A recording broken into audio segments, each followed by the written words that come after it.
Fundamental theorem of algebra, बीजगणित की मूल स्टेटमेंट है। बीजगणित की मूल में n घात के बहुपद के n मूल,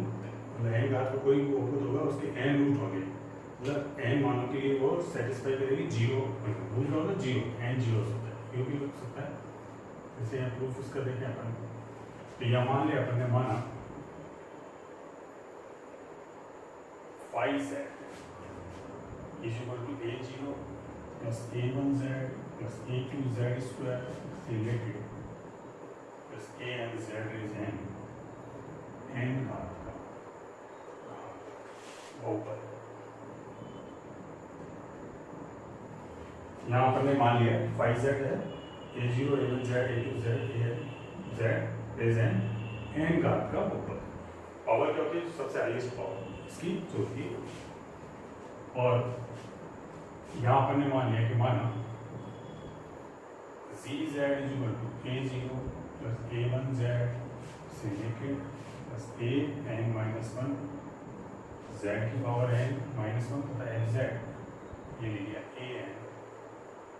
z रेज n। तो gz ले लिया a0 a1z, मतलब इससे यहाँ पर इससे पहले वाली टर्म और fz इसको मान लिया यहाँ पर fz है an z raise n।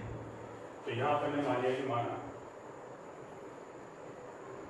mod z is equal to r, कोई गलत है जहाँ r ग्रेटर देन, r की वैल्यू 1 से ज़्यादा, कितनी बड़ी हो सकती है, बहुत ज़्यादा, अपन इसको बड़ी भी ले सकते हैं, इनफाइनाइट है ना यहाँ पर, और n टेस्ट इन्फिनिटी पर r। अब इसमें अगर अपन ये निकालें mod of z, mod of z, mod of z क्या हो गया? mod of a0 plus a1z से लेके प्लस an-1 z की पावर n-1। अलग अलग करेंगे अगर mod, तो क्या हो जाएगा? लेस और equal to mod of a0 plus mod of a1 mod z plus mod of an-1 mod z की पावर n-1। mod z क्या है? r। तो यहाँ क्या हो गया? Less equal to mod a0 plus mod a1 r plus mod an-1 r की power n-। r एक से ज्यादा है,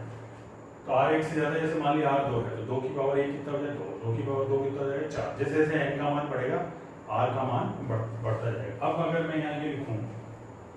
इसकी जगह, यहाँ r है, यहाँ पे लिखूँ mod a0 r की power n-1 plus mod a1 r की power n-1 plus mod an-1 r की पावर n-। प्लस सभी जगह सभी टर्म में पावर r में r की पावर n-1 करती, कौन सी टर्म बढ़ेगी? जैसे जैसे r की पावर बढ़ेगी वैसे वैसे r का मान बढ़ेगा। यहाँ तो है ही नहीं r की पावर, तो यहाँ r की पावर n-1 से, यहाँ r है तो r की पावर n-1 बढ़ा है, मतलब r less than r square less than r cube less than r की पावर n, r-1 सबसे बड़ा। तो ये क्या होगा? इससे ये टर्म क्या होगी? लेस देन, ये टर्म बढ़ेगी, mod of z less than ये हो जाएगा, लेस इक्वल टू। अब इसी तरह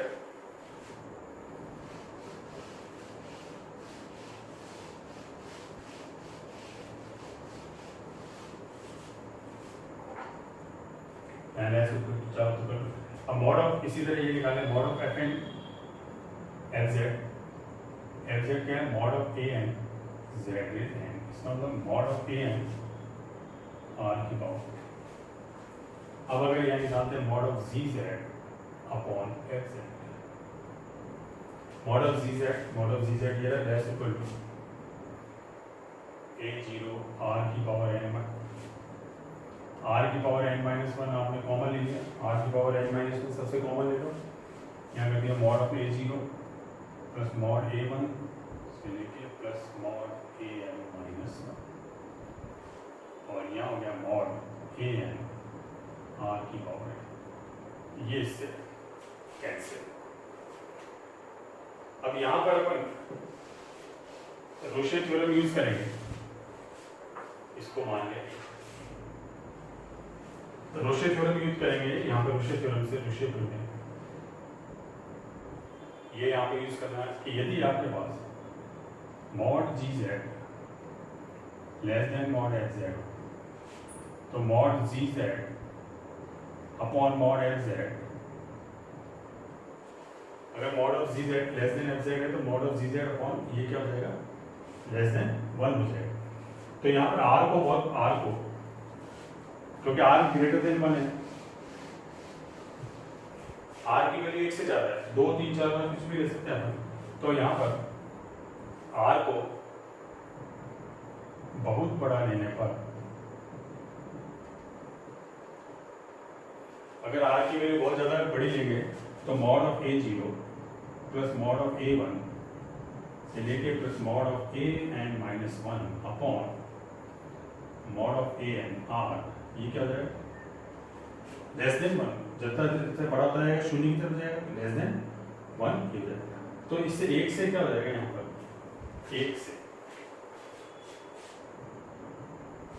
ये वाली कंडीशन सेटिस्फाई हो जाएगी, ये वाली। तो mod of G Z upon mod of F Z less than 1, तब रुशेपुर में से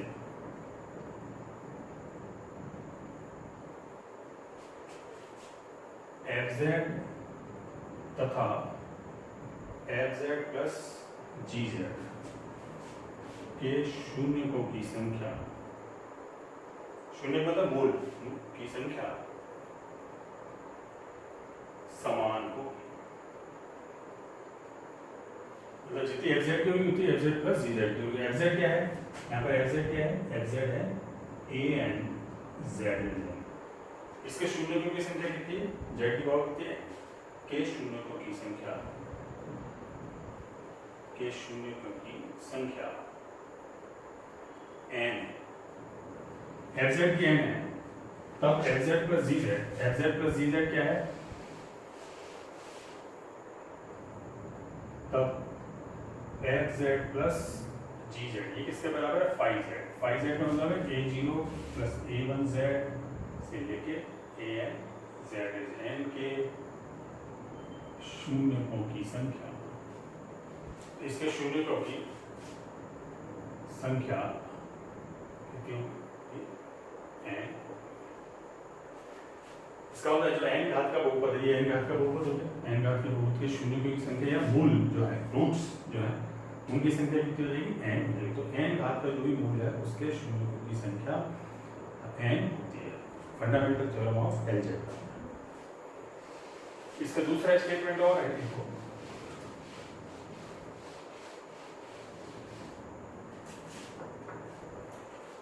एक और इसका दूसरा स्टेटमेंट यहाँ पर अपन देखते हैं, यदि F Z is equal to है ए 0 प्लस ए 1 जेड से लेके plus A N Z raise N, मतलब एन घात का बहुपद है, तो N is greater equal to 1 के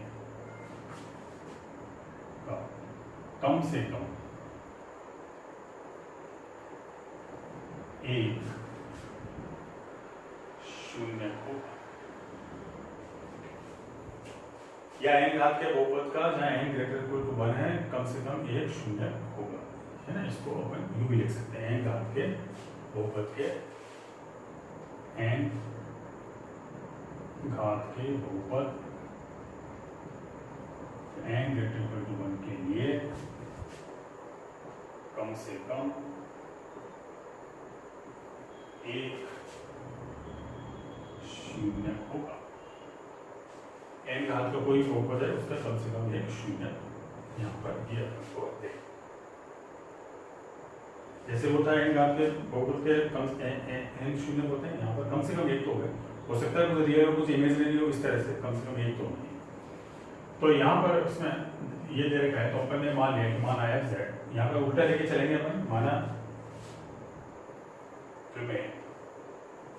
असत्य, इसका मतलब है एफ जेड का, इसका मतलब था एफ जेड का कोई भी शून्यक नहीं, एफ जेड का कोई भी शून्य, इसका मतलब एफ जेड है जेड के किसी भी मान के लिए जीरो नहीं, इसका मतलब ये हो गया था, इसका मतलब F Z is equal to A zero plus A one Z से लेके A N Z raise N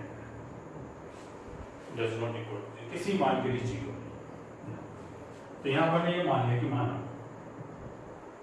G Z is equal to 1 upon F Z is equal to 1 upon A zero plus A one Z से लेके A N Z raise N, ये मान लिया अपन ने 1 upon F Z. अब ये zero नहीं है, ऊपर वाला तो वैसे ही जीरो नहीं है, वन तो कांस्टेंट है, तो इसका मतलब जी जेड भी क्या है,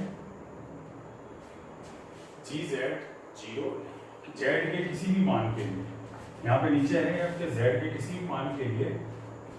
जीरो नहीं होगा, फाइनाइट है, इसका मतलब ये हो गया कि जी जेड जेड के किसी भी मान के लिए परिमित है, कहते हैं जी जेड क्या है, विश्लेषण।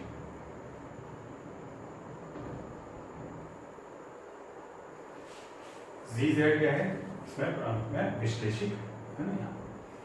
Non zero finite.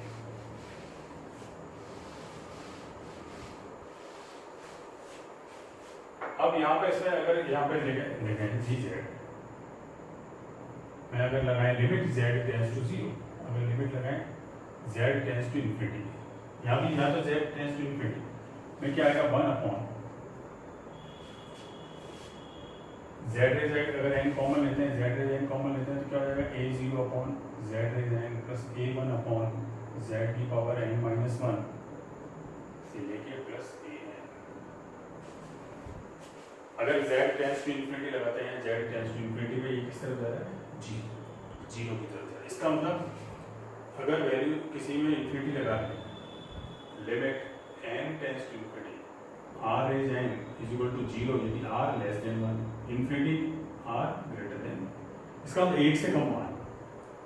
इसका मतलब ये हो गया, इसका मतलब ये हो गया कि mod of G Z less equal to कि, इसका मतलब क्या है जी जेड, इसका मतलब हो गया जी जेड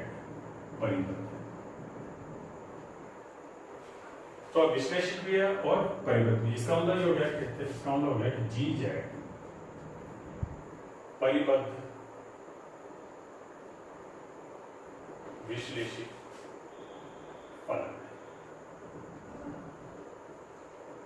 परिबद्ध भी है विश्लेषिक है। तो लिबेली प्रमेय से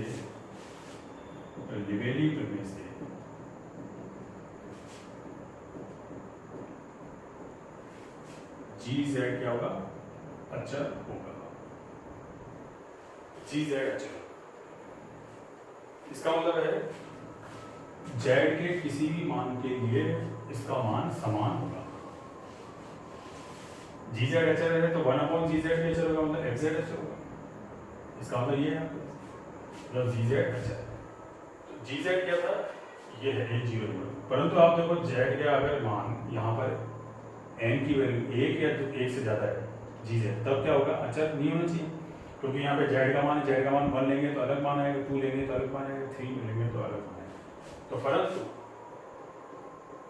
n ग्रेटर इक्वल टू 1 के लिए जी जेड अचर नहीं, जी जेड अचर नहीं है आपको, n is equal to greater equal to 1 के लिए। इसका मतलब जो अपन ने माना कि प्रमेय असत्य है, इसका मतलब है प्रमेय को असत्य मानना गलत है, इसका अर्थ है प्रमेय सत्य, सत्य इसका मतलब है कम से कम एक शून्य जरूर होगा। अपन ने ये थी थ्योरम कि कम से कम n ग्रेटर इक्वल टू 1 के लिए एक शून्य होना चाहिए, अपन ने माना नहीं होगा, तो उससे ये गलत आएगा, इसका मतलब कम से कम एक शून्य तो होगा, ज्यादा भी हो सकता है, मिनिमम एक तो होगा, जब n उसकी वैल्यू क्या है, एक या एक से ज्यादा। तो इस तरह फंडामेंटल थ्योरम्स के दो स्टेटमेंट यहाँ पर ये हैं।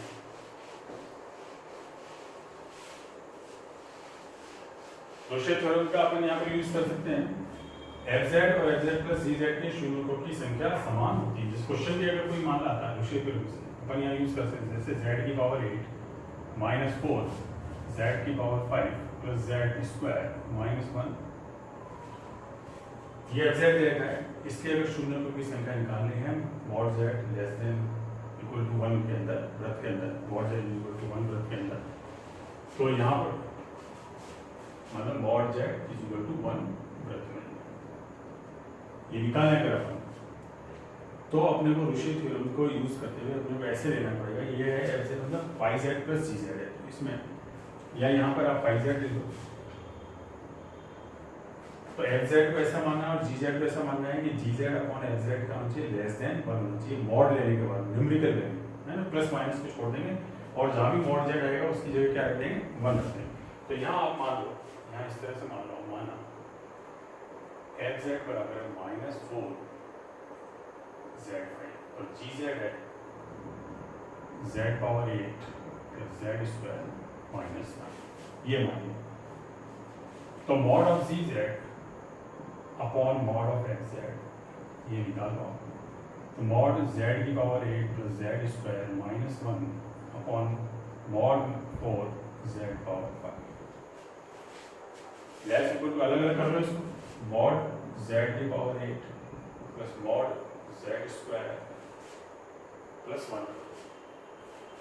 क्योंकि मॉड माइनस 1 लेंगे अलग अलग, तो मॉड माइनस 1 प्लस 1 हो जाएगा। यूं करो, इससे समझ में आ जाएगा। माइनस 4 इसका मॉड कितना है 4 मॉड जेड की power 5 mod Z is equal to 1, तो यहाँ पर अगर इसमें अलग अलग किया तो क्या हो जाएगा, less 1 plus 1 1 plus 1 plus 1 upon 4 3/5 less than 1। तो mod G Z upon mod F Z less than 1 आ गया। इसका मतलब जी जेड प्लस एफ जेड के शून्यों की संख्या समान। इसका मतलब ये हो गया लेस देन 1 है, तो विषय में से एफ जेड तथा F Z plus G Z के शून्यों की संख्या समान होगी। ये क्या है, ये चीज फाइव जेड क्या है, फाइव जेड है F Z plus G Z, मतलब जितनी एफ जेड की होगी उतनी इसकी होगी। तो एफ जेड की कितनी है, एफ जेड बराबर -4 जेड की पावर 5 बराबर 0। कितने घात का है, 5 कोटि का शून्य है, मतलब यहाँ पर जेड बराबर 0 5 कोटि का शून्य है। शून्य की संख्या 5 है। तो इसमें F Z plus G Z मतलब F Z plus G Z का मतलब, तो 5 जेड का मतलब F Z plus G Z भी 5 कोटि का शून्य होगा। यह शून्यों की संख्या इस वृत्त में mod Z is equal to 1 में कितनी होगी, 5 होगी।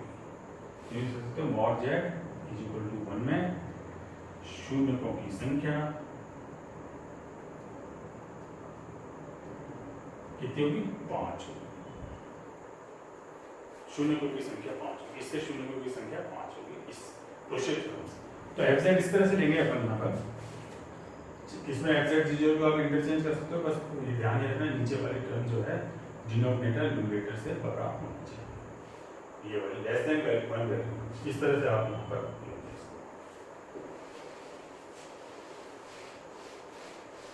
शून्यों की संख्या उससे भी निकाल सकते हैं,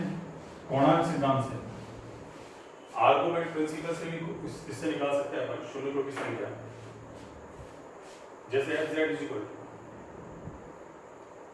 Z4 plus Z square plus 1 is equal to 0। प्रथम अष्टांश में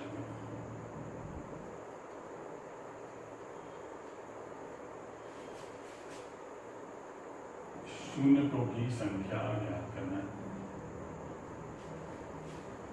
इस तरह का अगर ये प्रथम अष्टांश में शून्यों की संख्या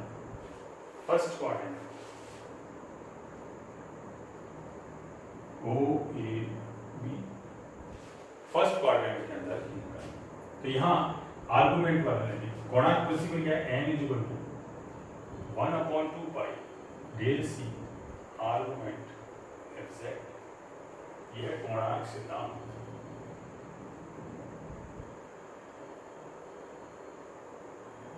गुणांक सिद्धांत से अगर अपन इसमें पहले क्या करेंगे, डेल सी आर्गुमेंट एग्जैक्ट किसके बराबर होगा, यहाँ पर डेल सी आर्गुमेंट एग्जैक्ट ये बराबर क्या हो जाएगा, del O A argument exact plus del A B argument exact plus del B argument exact. Del C argument exact मतलब विचलन क्या होगा, डेल ओ ए यहाँ से यहाँ तक प्लस फिर यहाँ से यहाँ तक फिर वापस यहाँ से क्लोज इंटरवल है, जहाँ से शुरू वहीं खत्म होती है। ये बहुत दूर है, इनफाइनाइट पे होता है, यहाँ मैंने इसको दिखा रखा है, यहाँ पर ये इनफाइनाइट पे होगा, बहुत बड़ा है। तो ओ ए बी आर्गुमेंट क्या था, tan inverse y by x, tan inverse y by x, imaginary part upon real part. O A पर आप देखो, ओ ए पर z, ओ ए पर z क्या जैसे होता है, ओ ए पर क्या है, y बराबर 0, रियल एक्सिस है, y बराबर 0,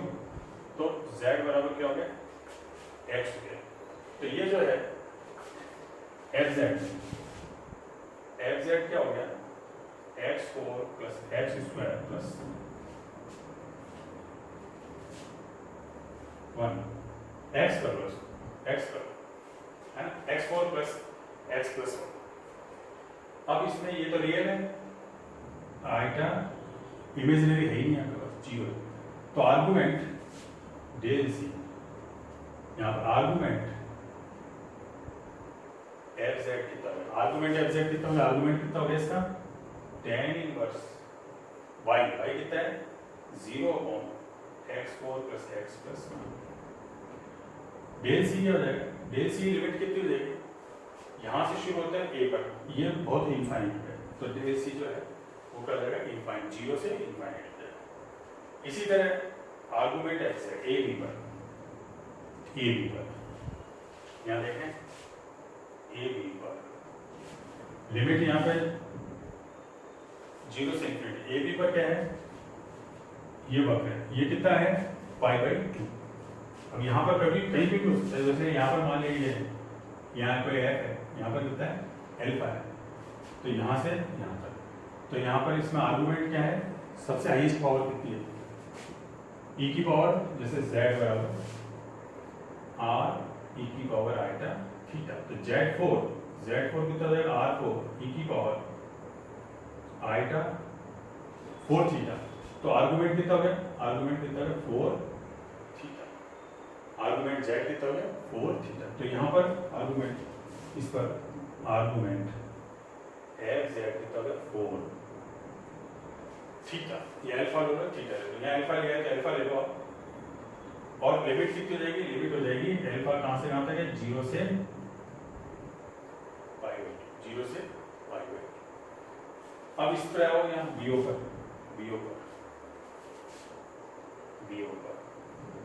आर्गुमेंट एफ जेड क्या होगा। अब यहाँ पर क्या है, ये इमेजिनरी एक्सिस है, x बराबर 0 है, तो z बराबर कितना हो गया आइटा पाई, एफ जेड कितना हो गया, तो एफ जेड हो गया आइटा वाई की power 4 plus iota Y plus iota की पावर 4 कितना हो गया, y की power 4 plus 1 plus iota Y, ये इमेजिनरी पार्ट हो गया, ये रियल पार्ट है। तो आर्गुमेंट एफ जेड कितना हो गया, argument F Z means tan inverse y upon y4 plus 1, और लिमिट कितनी हो जाएगी, ये बहुत लिमिट हो जाएगी इन्फिनिटी से जी, यहाँ पर इन्फिनिटी और यहाँ से यहाँ तक आया, यहाँ जी। तो टोटल आर्गुमेंट कितना हो जाएगा, यहाँ डेल सी आर्गुमेंट, अगर हम यहाँ निकालें पर del C argument F Z, del C argument F Z कितना हो गया, ये चीज del Y argument F Z, del Y argument F Z ये रहा, tan inverse 0 upon x4 plus x plus 1, limit कितनी हो गई 0 से इन्फिनिटी, इसके लिए फिर ये कितना है ए बी पर, ये कितना है 4 alpha argument plus 4 alpha, limit कितनी है 0 से पाई बाई 2, यहाँ से यहाँ तक। अब यहाँ से यहाँ तक बीओ पर कितना है tan inverse y upon y4 plus 1 infinity से जी। तो अब देख लो, आप इसमें लिमिट लगा दो, tan इनवर्स 0 कितना हो गया, ये तो tan इनवर्स ये तो 0 ही हो गया, प्लस 4 अल्फा, इसमें लिमिट लगाई तो 4 इंटू पाई बाई 2, 0 पे तो 0 हो गया, इन्फिनिटी पर यहाँ से कॉमन लेंगे y5 y4 और ऊपर y है तो नीचे y3 बच जाएगा, y3 पे इन्फिनिटी लगाओगे तो 0 हो जाएगा, तो ये कितना आ जाएगा 0, तो कितना आ गया 2 पाई। तो del C argument F Z कितना आ गया 2 पाई, तो del C argument F Z की जगह क्या रख दोगे 2 पाई, तो शंख संख्या आ गई है शून्यों की संख्या, शून्यों की संख्या कितनी आ गई n equal to 1 upon 2 pi into 2 pi. एक तो प्रथम जो है फर्स्ट क्वाड्रेंट जो है उसमें शून्यों की संख्या कोणार्क सिद्धांत से कितनी हो जाएगी 1 हो जाएगी। इस तरह यहाँ पर रुश्य थ्योरम करनी है तो रुश्य थ्योरम से, और यहाँ पर ये करनी है एफ जेड तो यहाँ पर ये देना है।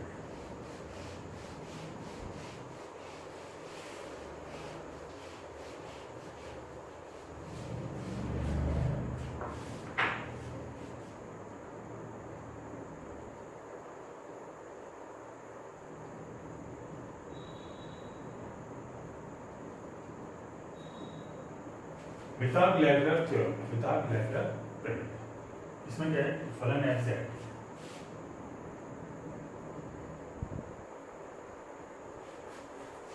जो परिमित बिंदु है z1 से लेके zm केवल एक घात अनंत तक है,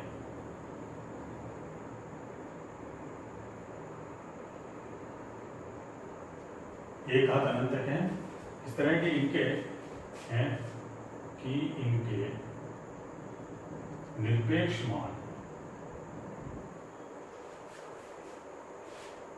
वर्धमान है, निरपेक्ष मान बढ़ते हुए क्रम में है ना, यहाँ पर बढ़ते हुए क्रम में पहले z1 से लेके zm केवल एक घात का अनंत है, कोई दो घात का अनंत नहीं, साधारण अनंत है यहाँ पर, तथा एफ जेड के z1 से लेके zm पर अवशेष b1 से लेके bm, z1 पर अवशेष जो है अनंत तक पर अवशेष b1 b2 b3 bm ये अनंत तक पर अवशेष। पहली चीज यहाँ है, दूसरी चीज क्या है यहाँ पर कि लैम्डा है, यहाँ ये वृत्त जो है वृत्त Rn त्रिज्या,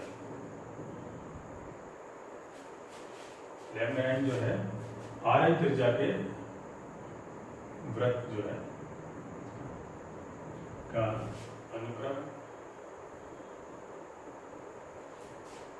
इनके Rn जो वृत्त है उनका अनुक्रम क्या है लैम्डा n, यहाँ पर R1 के R1 R2 R3 सबका वृत्त है, यहाँ Rn क्या है Rn लैम्डा n वृत्त में मूल बिंदु से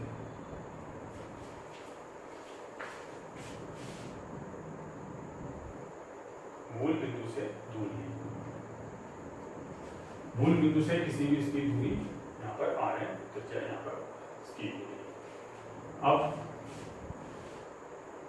तथा F Z mod of F Z less equal to m है, प्रत्येक वृत्त के अंदर वृत्त में less equal to m Rn, तथा एक चीज होती है कि Rn टेंड्स टू इंफिनिटी, जब n टेंड्स टू इंफिनिटी पर Rn भी क्या होता है इंफिनिटी की तरफ अग्रसर होता है। तब यहाँ अपने को ये प्रूव करना है F Z is equal to F zero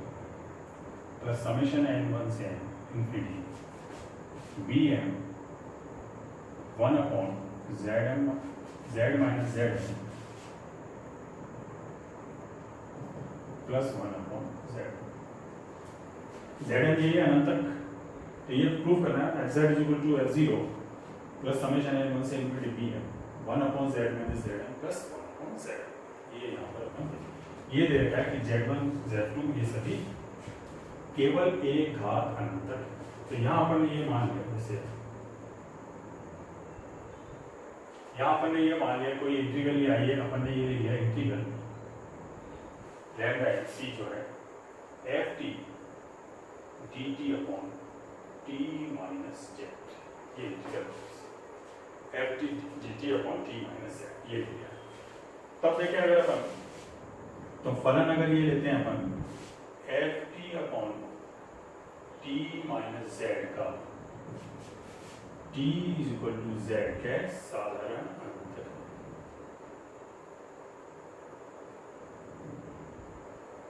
F T upon T minus Z का T is equal to Z के साधारण अंतर, क्योंकि T is equal to Z रखते हैं तो इनफाइनाइट हो जाएगा, पावर इसकी कितनी है एक घात अनंत है, ये साधारण अनंत है। अब यहाँ दे रखा है कि एफ टी के जो है अवशेष अनंत कितने हैं, Z1 से लेके Z, ये इसके अनंत हैं। तो फलन जो एफ टी है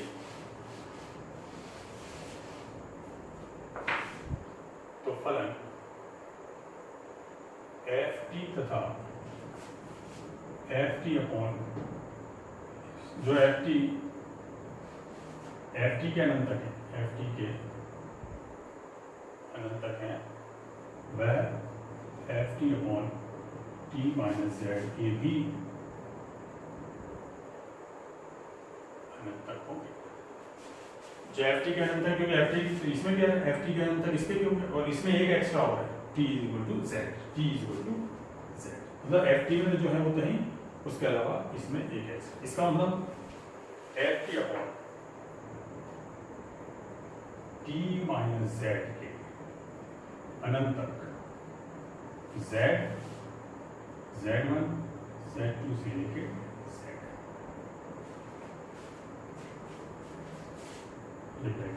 Z, Z1, Z2 ये n प्लस 1 है, एफ टी के तो n है, इसके f प्लस 1 है, n प्लस 1। तो अब अनंत तक निकालना है तो t इक्वल टू मतलब F T upon T minus Z का t इक्वल टू जेड पर अवशेष अनंत तक पर अवशेष निकालते हैं इसका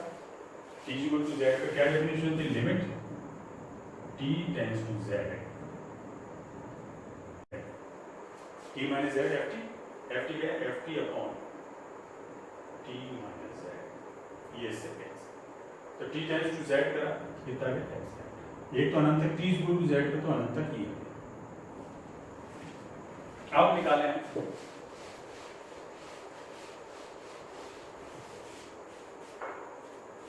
F T upon T minus Z का Z is equal to Z M पर अवशेष, या टी ले रहे हैं तो T is equal to Z M पे अवशेष क्या हो जाएगा, वही डेफिनेशन सभी एक आता है, सारे के सारे एक तो क्या आ जाएगा, limit T tends to Z M T minus Z M F T upon T minus Z, ये F T upon T minus Z function, इसको ये लिख दिया limit T tends to Z M T minus Z M F T into limit T tends to Z M 1 upon T minus Z. अब t tends to zm t minus zm ft, ये क्या है देखो, किसके अंतर है, ft के, ft के अंतर की क्या डेफिनेशन होगी, अगर z1 ft का अंतर है तो क्या होगी, t tends to z1 t minus z1 ft, ft का अंतर ये होगा, ft का अपन ने बताया था अंतर क्या है, z1 z2 zm, और उनके अवशेष कितने हैं, b1 b2 bm, bm अवशेष है, तो इसके अवशेष कितने हो गए, इसके अवशेष कितने हो गए, bm, ये तो हो गए इसके अवशेष आ गए bm और यहाँ पे क्या करा T tends to Z M, तो ये कितना हो गया जेड एम माइनस जेड। तो T is equal to Z M का अवशेष ये हो गया, मतलब जेड वन पे कितना होगा B one upon Z one minus Z B two upon Z, ये सारे अवशेष हो गए। अब अपने पास टोटल अवशेष कितने आ गए, एक तो अवशेष हो गया, एक तो ये हो गया एफ जेड और बाकी एम ही हो गए, एम प्लस वन हो गए टोटल। तो कोशी अवशेष प्रमेय से यहाँ पर ने यूज कर ली कोशी अवशेष प्रमेय से। कोशी अवशेष प्रमेय क्या है, इंटीग्रल सी एफ टी क्या है यहाँ पे, एफ जेड क्या है F T upon T minus Z D T is equal to 2 pi आएगा समेशन ऑफ रेजिड्यू, मतलब समेशन आर अनंत पर अवशेषों का योग। तो क्या हो गया,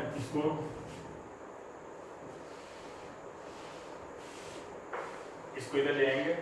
1/2 पाई आएगा integral C F T upon T minus Z D T is equal to अवशेषों का योग। कौन से अवशेष, एक तो क्या था जेड पर अवशेष क्या है, मतलब ये क्या है 2 पाई आएगा Z1 से लेके Zm पर अवशेषों का योग, Z1 Z2 Zm पर अवशेषों का योग। तो Z पर कितना था Fz, Z पर Fz था, बाकी Z1 Z2 इन पे कितना है ये, प्लस समेशन n 1 से n और Vm अपॉन कितना हो गया, यहाँ पे R1 से n कर दो, R1 से n टोटल n है यहाँ पर Vm upon Zm minus Z, ये इसके अवशेष हो गए 1 से n तक, 1 से n तक। अब यहाँ पर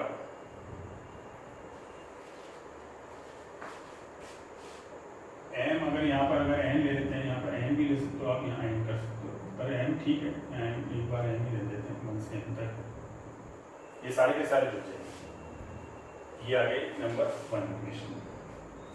इन सबको जोड़ देंगे।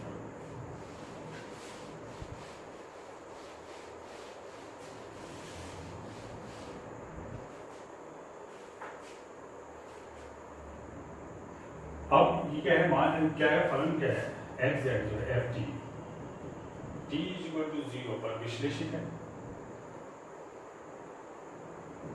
क्योंकि Z1 Z2 Zn के अलावा सभी बिंदुओं पर विश्लेषित है एफ टी। तो इसका मतलब यहाँ हो गया, तो इसमें एक में Z इज इक्वल टू 0 रखने पर Z इज इक्वल टू 0 रखा तो कितना आ गया 1/2 पाई आएगा integral C F T D T upon T is equal to F0 plus summation 1 से n Bm अपॉन Zm, ये आ गया कुछ।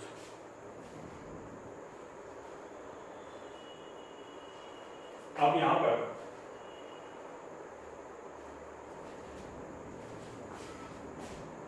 चाहो तो यहाँ n कर दो और यहाँ भी n कर दो, ठीक है, बार बार अपन चेंज नहीं करेंगे। अब इसमें क्या करा आपने 1 - 2 कर दिया, 1 - 2 किया तो 1/2 पाई आएगा इंटीग्रल सी, कितना हो गया एफ टी तो कॉमन आ गया, तो 1/t minus Z minus 1/t F T D T is equal to F Z minus F0 plus summation I1 से n Dm common 1/Zm minus Z minus 1/Zm। ये इसमें क्या कर सकते हैं, Z माइनस Zm कर दो इसको, तो ये माइनस आएगा, माइनस को बाहर ले लो, इसको भी माइनस करो, तो ये हो गया Fz minus F0 minus I1 से n Bm 1/Z minus Zm plus 1/Z। z ये हो गया, ये हमारे नंबर 3 क्वेश्चन।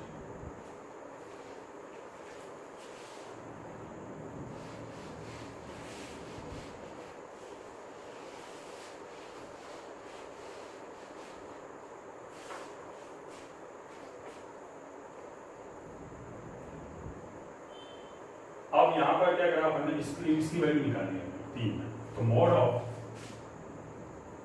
1/2 पाई आएगा इंटीग्रल c f t, इसकी वैल्यू कितनी होगी t upon t minus z, यहाँ क्या t minus t plus z, तो कितना होगा z dt, ये अपनी मॉड अगर अलग अलग करते हैं तो लेस इक्वल टू 1/2 पाई आएगा इंटीग्रल सी का मतलब लैम्डा एन, जो है ना सी का मतलब लैम्डा एन, जो वृत्त है सारे के सारे, तो integral lambda n mod of f t mod of z mod of d t mod of t minus mod of z less equal to में ये यहाँ पर मॉड ये कितना हो गया less equal to 1/2 pi mod t is equal to क्या है आर एन, जो इसके अलग अलग क्योंकि एन है आपके पास आर एन, तो mod of f t less equal to mod of f t mod of F Z less equal to n दिया, मॉड ऑफ जेड को मॉड ऑफ जेड ही एन, तो ये कितना है 2 पाई are n,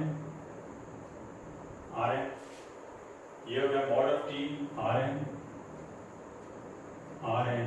minus mod z, ये इससे cancel. अब बता रहे limit N tends to infinity पे आर एन 0 होता है, तो limit N tends to infinity लेने पर, तो limit N tends to infinity लेने पर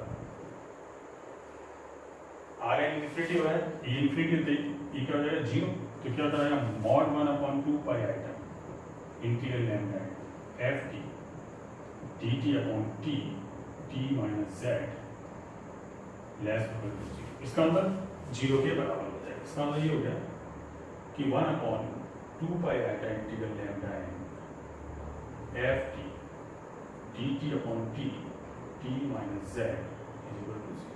इसका मतलब ये चीज है limit N tends to infinity पे ये 0 हो जाएगी, तो यहाँ पर आप इसमें एन टेंड्स टू इन्फिनिटी ये कर देंगे, इन्फिनिटी चला जाएगा,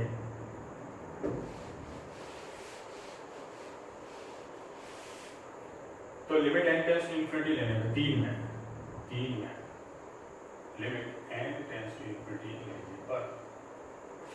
अगर एन टेंड्स टू इन्फिनिटी लेते हैं तो ये वाली टर्म कितनी होगी 0, ये तो 0 हो गया, और ये इधर वाली टर्म ये है, तो ये सारी ये किसके बराबर हो जाएगी 0 के बराबर, तो कितना जाएगा F N F Z minus F zero minus summation I one N B N 1/z minus Z N plus 1/z N 0, यह उधर ले जाओ इसको, F Z is equal to F zero plus summation I one से B N 1/z minus Z N plus 1/z, यहाँ आई भी कर सकते हो, वैसे एक ही बात है, m1 से m भी करो, m की वैल्यू 1 से लेके m तक है, यहाँ आई की जगह आप यहाँ पर ये m1 से m भी कर सकते हो, इनसे आई कहीं आ नहीं रहा इसलिए 1 से m करो, कोई दिक्कत नहीं है, m की वैल्यू 1 से लेके m तक जाती है, तो ये f z is equal to f0 plus summation में m1 से m 1/z minus zm plus 1/z, ये क्या है जब ये जब अनंतर केवल एक घात के हैं, एक से ज्यादा घात के होंगे तब ये लागू नहीं होगी, मिताक लेवल